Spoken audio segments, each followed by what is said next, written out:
우리 성도 여러분 안녕하십니까?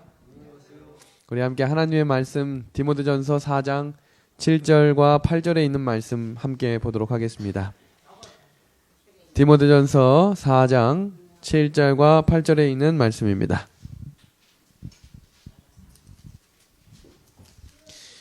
함께 봅니다. 망령되고 허탄한 신화를 버리고 오직 경건에 이르기를 연습하라. 육체의 연습은 약간의 유익이 있으나 경건은 범사에 유익하니 금생과 내생의 약속이 있느니라. 아멘. 우리 지난주는 신앙의 본질에 대해서 우리 기초 말씀을 함께 배웠고요. 이번 주부터는 구체적인 경건에 이르는 연습에 대해서 함께 살펴보려고 합니다. 우리 시대의 소망에 나온 말씀, 우리 37페이지에 나온 말씀을 함께 보겠습니다. 그는 우리를 진토에서 건져내어 손상된 품성을 당신의 거룩하신 품성을 따라 재형성하시고 그 품성을 당신의 영광으로 아름답게 만드시기 위하여 오셨다. 예수님이 이 땅에 오셔서 십자가에 달려 돌아가신 목적은 죄의 값을 속량하시고 죄로 망가진 인간을 회복시키기 위하여 오셨다는 사실입니다. 그래서 예수님은 이 땅에 오신 사역을 자세히 살펴보면 그분이 하신 모든 일은 사람의 인간의 회복시키는 일과 연관되어 있다는 사실입니다.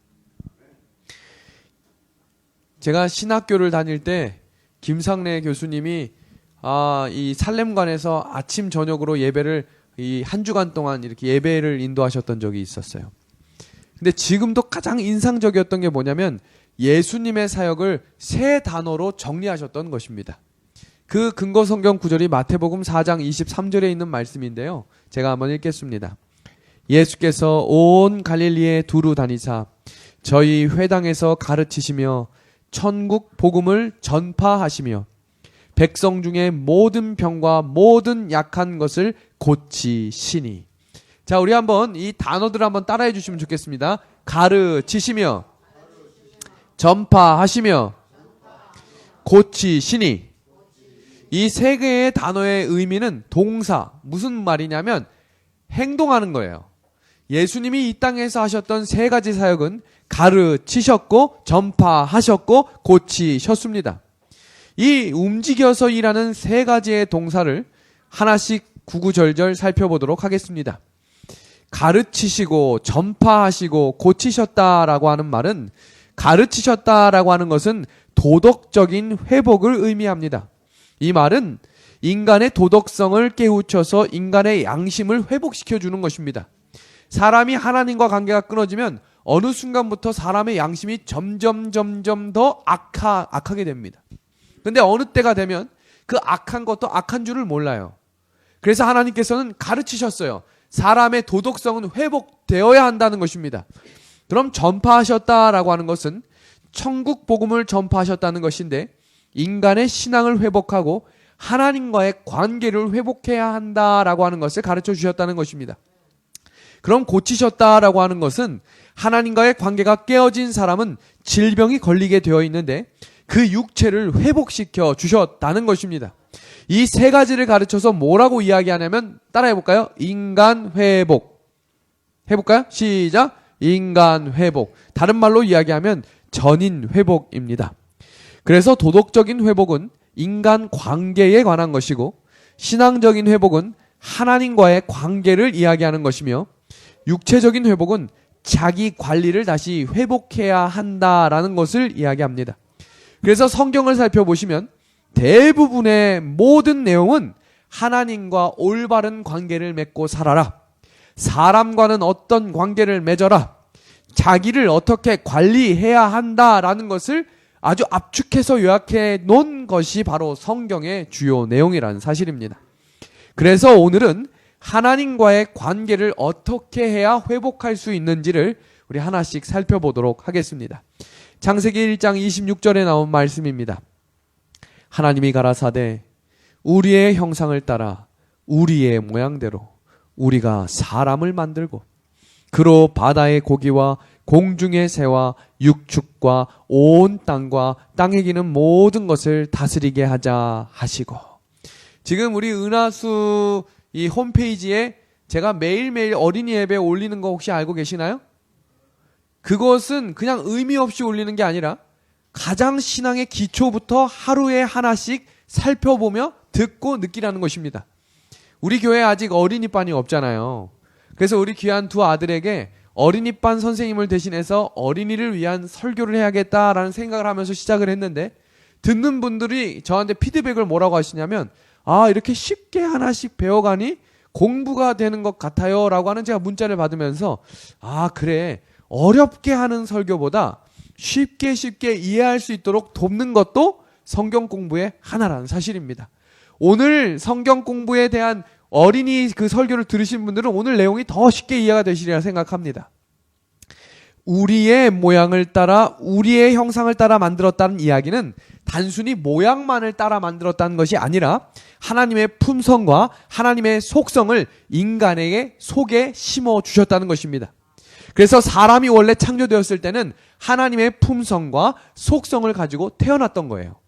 창세기 1장 28절의 말씀입니다. 하나님이 그들에게 복을 주시며 그들에게 이르시되 생육하고 번성하여 땅에 충만하라. 땅을 정복하라. 바다의 고기와 공중의 새와 땅에 움직이는 모든 생물을 뭐하라고 되어 있지요? 뭐하라고 되어 있죠? 다스리라 라고 되어 있습니다. 다스리라 라고 하는 이 말은 매우 중요합니다. 왜냐하면 이 모든 만물을 다 가져라 라고 말씀하시지 않고 다스리라 라고 하는 이 말은 전혀 다른 말입니다. 가져라 라는 말과 다스려라 라는 말의 의미를 생각하셔야 돼요. 왜 하나님께서 가지라고 하지 않고 다스리라고 하셨는지를 생각해 보시길 바랍니다. 관리할 책임을 주신 것이지 소유권을 주신 것이 아니라는 것입니다. 다른 말로 이야기하면 온 우주의 만물의 주인은 누구라는 거예요? 여전히 하나님이시고 사람은 그 만물을 다스리는 관리인으로 뭐 해주신 거예요? 임명해 주신 것입니다. 사람을 포함해서 온 천지 만물의 주권은 누가 계신 거예요? 하나님께 있는 것입니다. 하나님의 주권을 이해하시려면 먼저 창세기 2장 9절에 나오는 선악과에 대한 이해를 하셔야 됩니다. 같이 한번 볼까요? 같이 한번 읽어보겠습니다. 여호와 하나님이 시작. 여호와 하나님이 그 땅에서 보기에 아름답고 먹기에 좋은 나무가 나게 하시니 동산 가운데에는 생명나무와 선악을 알게 하는 나무도 있더라. 생명나무와 선악을 알게 하는 나무가 있더라 라고 말씀하셨습니다. 어떤 사람에게 퀴즈를 내면 동산 중앙에, 에덴 동산 중앙에 어떤 나무가 있습니까? 라고 물으면 어떤 분들은 선악과요 라고 대답을 하지만 오늘 성경을 공부하신 분들은 에덴 동산 중앙에 어떤 나무가 있습니까? 라고 물으면 뭐라고 대답하셔야 돼요? 생명나무와 선악과가 있습니다 라고 대답을 하셔야 되는 거예요. 왜 이 두 개의 나무가 붙어 있는지 상당히 중요한 의미가 있는데 그 의미는 나중에 한 번 더 깊이 설명할 수 있도록 하겠습니다. 다음 주에 제가 설명할 겁니다. 그럼 먼저 창세기 2장 15절에서 17절의 말씀입니다. 여호와 하나님이 그 사람을 이끌어 에덴 동산에 두사 그것을 다스리며 지키게 하시고 여호와 하나님이 그 사람에게 명하여 가라사대 동산 각종 나무의 실과는 내가 임의로 먹되 선악을 알게 하는 나무의 실과는 먹지 말라. 내가 먹는 날에는 어떻게 된다 그랬어요? 정령 죽으리라 하시니라 그랬어요. 다스리며 지키게 하겠다라고 하는 말은 주인이 아니다라는 말입니다. 마음대로 먹으라. 근데 무엇은 먹지 말라고 했어요? 선악과는 먹으면 안 된다. 먹으면 뭐 한다고 되어 있어요? 먹으면 죽겠다라고 되어 있습니다. 그 속에 독이 들어있나요? 그 의미도 설명하겠습니다. 창세기 3장 22절을 보겠습니다. 하나님이 가라사대 보라 이 사람이 선악을 아는 일에 우리 중 하나같이 되었으니 그가 그 손을 들어 생명나무 실과도 따먹고 영생할까 하노라. 이미 범죄했는데 에덴 동산으로부터 쫓아내면서 뭐라고 말씀하고 계세요? 이 쫓아내는 이유는 물론 다른 배경도 있지만 에덴 동산을 내보내는 이유가 뭐라고 되어 있어요? 여기에 생명나무의 실과를 따먹고 뭐 할까 하노라? 영생할까 하노라. 그 말은 다른 말로 이야기하면 사람이 창조된 이후에 영생을 하려면 반드시 무엇을 먹었어야 돼요? 생명나무의 열매를 먹었어야 되는 거예요. 사람이 죄를 짓지 않았더라도 영원히 살 수 있는 게 아니라 하나님께서 동산 중앙에 두 나무를 두셨다 그랬죠? 하나는 선악과 하나는 생명나무.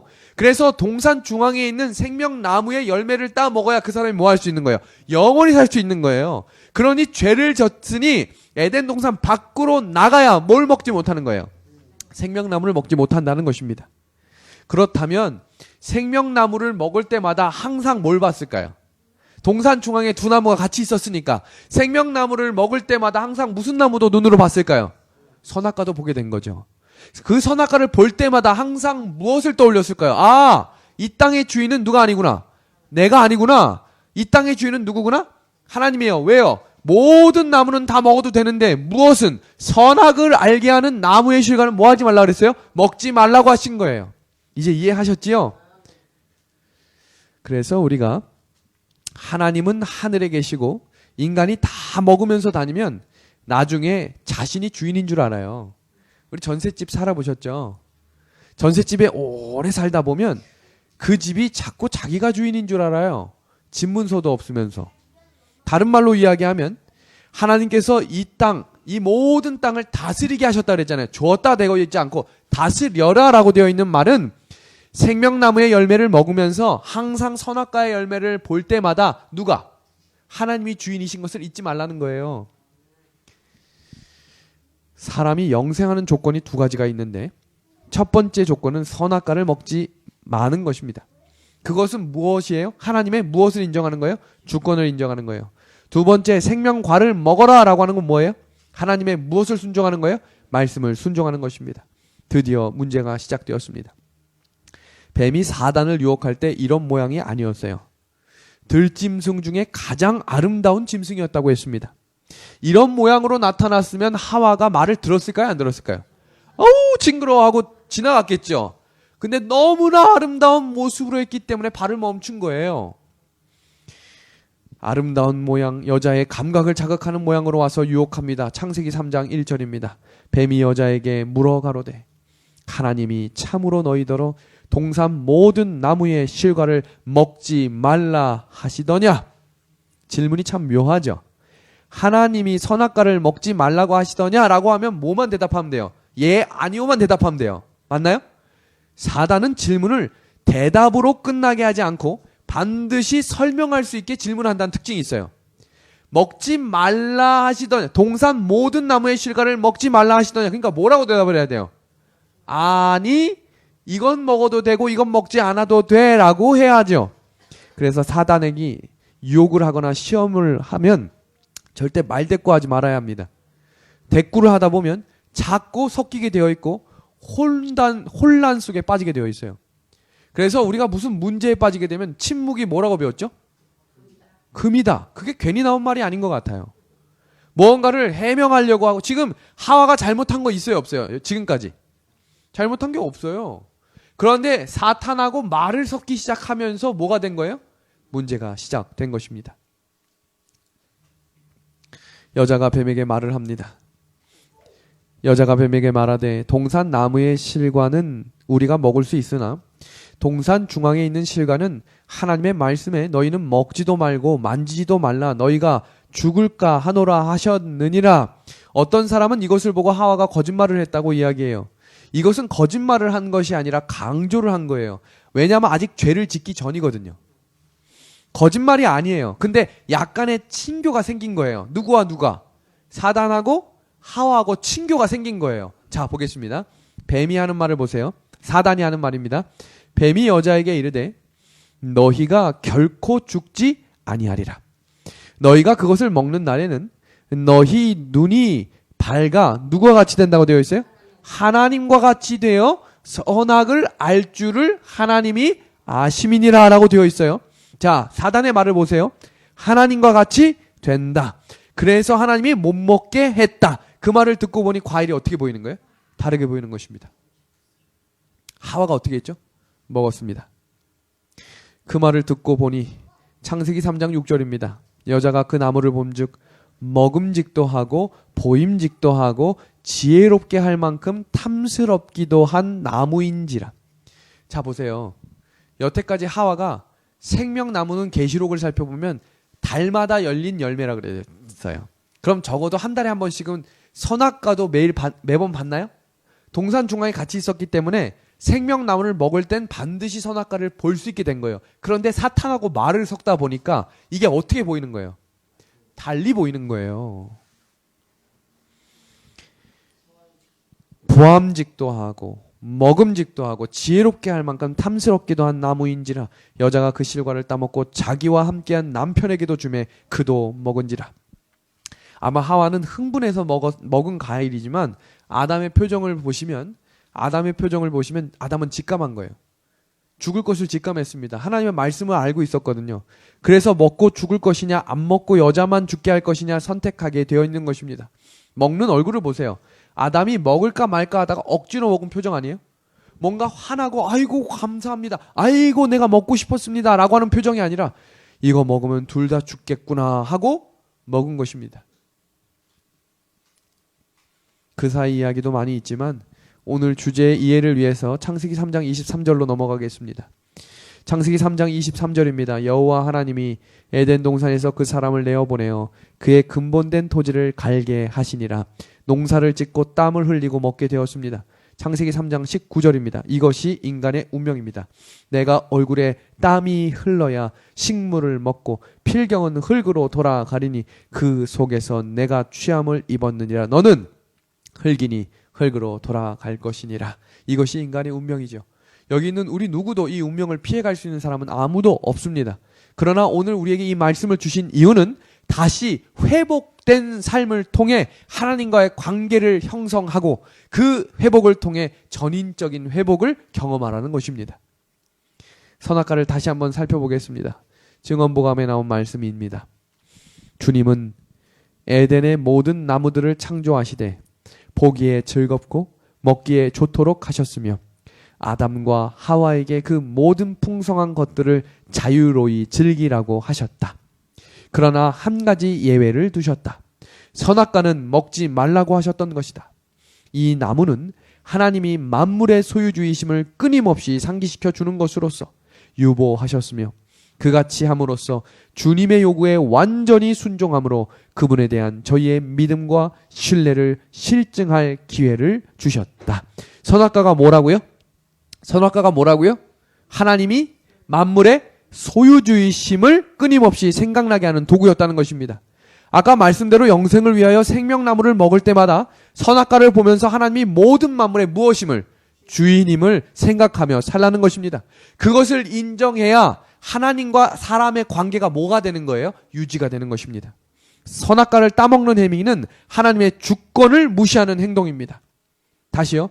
선악과를 따먹는 행위는 무엇을 무시하는 거라고요? 하나님의 주권을 무시하는 것입니다. 이제 선악과를 먹고 죽는 이유를 살펴봅니다. 선악과에 독이 있어요, 없어요? 선악과에 독이 있어요, 없어요? 선악과에 독이 있었으면 바로 죽었죠. 근데 바로 안 죽었잖아요. 그럼 왜 죽는지를 보겠습니다. 아담과 하와의 죽음의 원인입니다. 하나님과의 사람과의 관계를 보시면 하나님의 이름의 뜻은 여호와이고 여호와의 이름의 뜻은 스스로 있는 자라는 뜻입니다. 그 의미는 아무 것에도 의지하지 않는 분, 그분은 생명의 근원이시다 이 말입니다. 사람은 그분이 만드신 피조물 맞나요? 피조물은 스스로 있지 못합니다. 자, 죄송합니다. 창세기를 살펴보면 사람을 지으시고 그 코에 뭘 불어넣으셨죠? 생기를 불어넣으심으로 호흡하는 존재, 생명이 되었지요.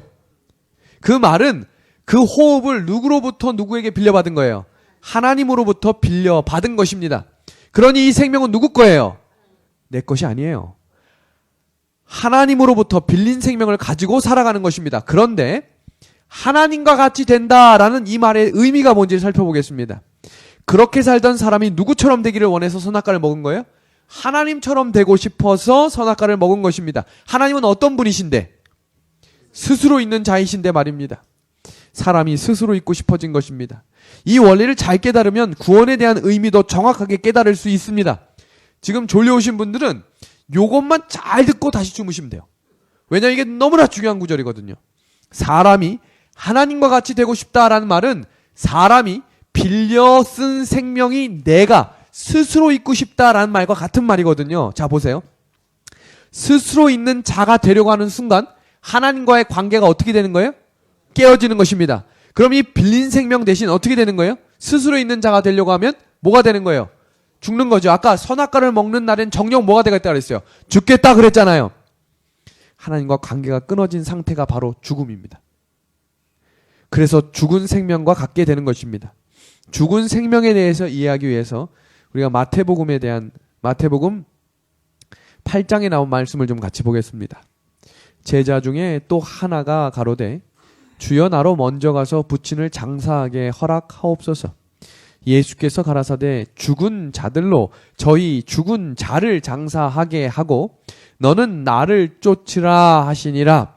여기 제자의 질문 중에 등장인물이 4명이 나옵니다. 자세히 보세요. 예수님, 한 제자, 죽은 자들이 있고 죽은 자가 있습니다. 이거 같은 사람이 아니겠죠? 자, 보겠습니다. 죽은 자들은 누굴까요? 죽은 자들. 이 죽은 자들은 예수님과 무관하게 사는 사람입니다. 산 것 같이는 보이지만 죽은 자들이에요.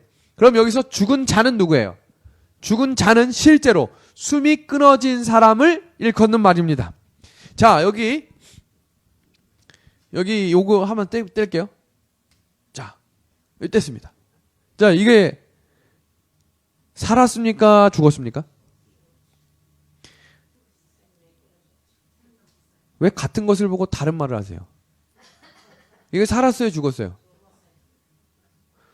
산 것처럼 보이지만 죽은 이파리입니다.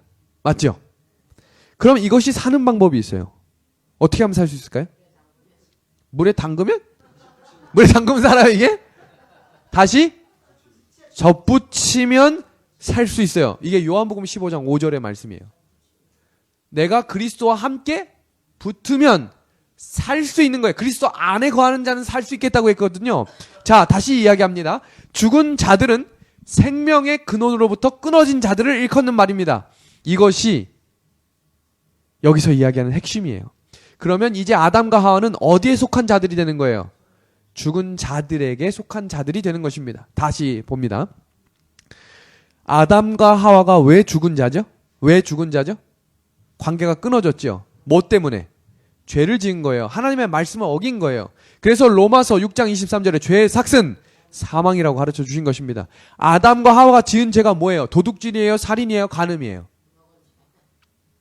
하나님과 분리되어 스스로 잊고 싶은 죄가 가장 무서운 죄인 거예요. 우리를 죽게 하는 죄는 도둑질, 살인, 죄보다 하나님과 분리되어 나 스스로 하려고 하는 것이 죽을 죄가 된다는 것을 기억해야 합니다.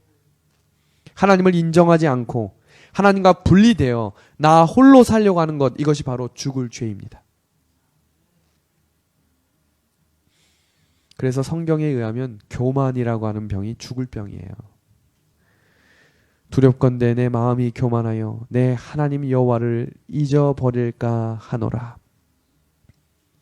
시편 4절에 있는 말씀입니다. 악인은 그 교만한 얼굴로 말하기를 여호와께서 이를 감찰치 아니하신다 하며 그 모든 사상에 하나님이 없다 하나이다.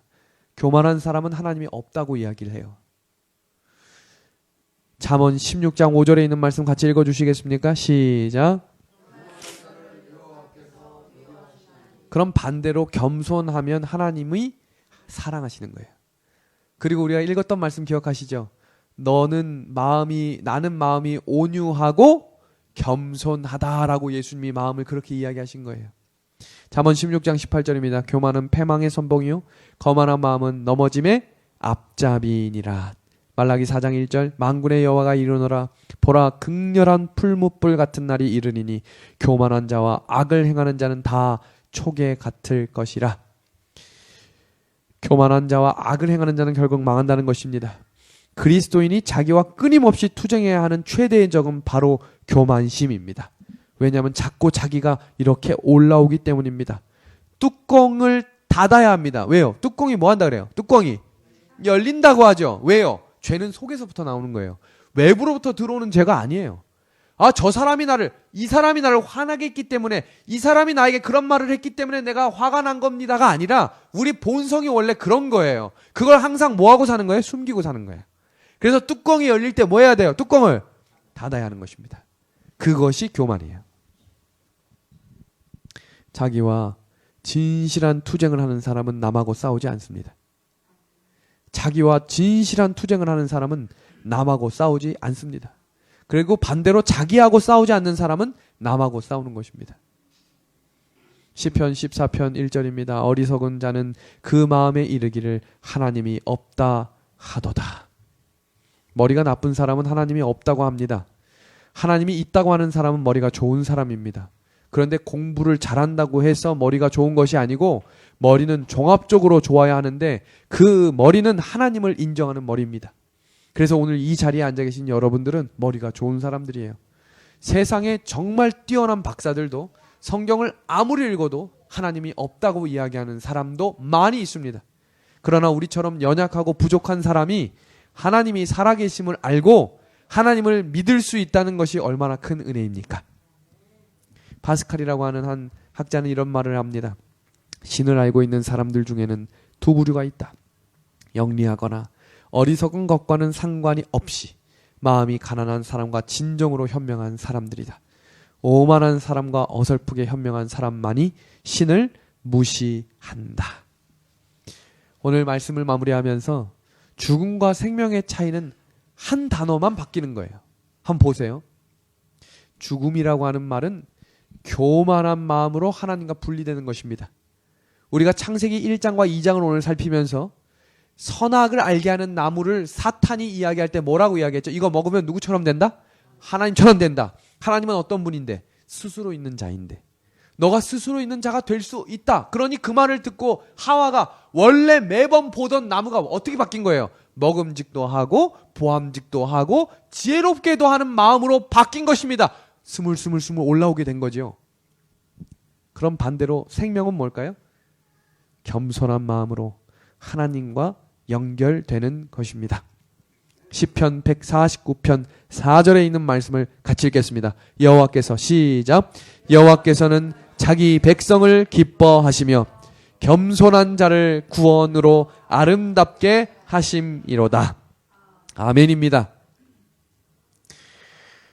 이것이 우리가 구원받는 원리입니다. 자, 보세요. 내가 진실로 진실로 너희에게 이르노니 내 말을 듣고 또 나를 보내신 이를 믿는 자는 영생을 뭐했고 얻었고 심판에 이르지 아니하나니 사망에서 어디로 옮기는 거예요? 생명입니다. 이 말씀을 잘 보시기 바랍니다.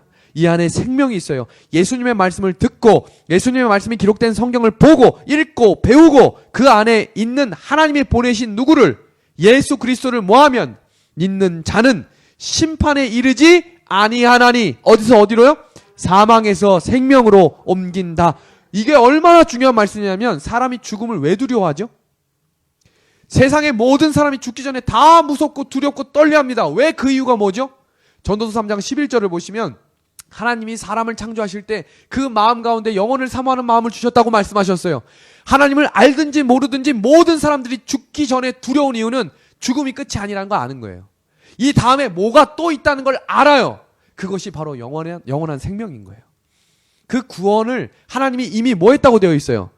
얻었고 믿는 자는 얻었고 그럼 우리는 이제 뭐 하는 거예요? 하나님이 주신 이 말씀을 따라 준행함으로 그 말씀과 연결된 사람은 다시 겸손함을 회복해야 되는 거예요. 그것이 하나님이 오늘 우리에게 주시는 하나님을 주인으로 인정하고 그분에게 나의 주권이 있음을 인정하는 자가 되어야 하는 것입니다.